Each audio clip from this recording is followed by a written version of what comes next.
এতিম বাচ্চারা এত হাহাকার পিঠা যাইতে পারে না। একটা রুটির জন্য গাজার একটা ছেলে,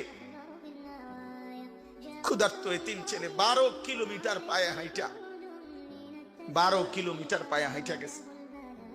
এরপরে যখন একটা রুটি নিছে, দুশ্মনের বুলেটে তার বুকটা জাঁচরা হয়ে গেছে, রুটি হাতে শহীদ হয়ে গেছে। বিবেক বলছে সেদিন ওই বাচ্চাটা রুটিটা নিয়ে যেন বলছে, আল্লাহ রে আল্লাহ, আমি ছোট মানুষ, আমি শুধু রুটিটা কেমনে খামো, ঝোলও নাই, তরকারিও নাই, কিচ্ছুই তো নাই, আমি এই শুকনা রুটিটা খামু কেমনে? আল্লাহ তাআলা যেন বলছে, আচ্ছা ঠিক আছে, আমার কাছে চলে আয়, থাকিস না আর দুনিয়া, আমার কাছে আইসা পড়, আমি জান্নাত থেকে তোকে দিয়ে দেবো, যা, আমার জান্নাতে অভাব নাই, আয় আইসা রুটিটা নিয়ে আইসা পড়। তো ইমানদার এতিম সন্তান রুটি নিয়েই কবরে চলে গেছে।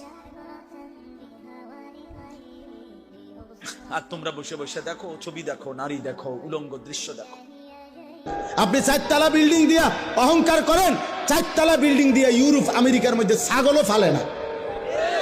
ছাগলের ফার্ম এত বড়, শুকর যেই ফার্মে পালে ওই ফার্ম আরো বড়। Central AC,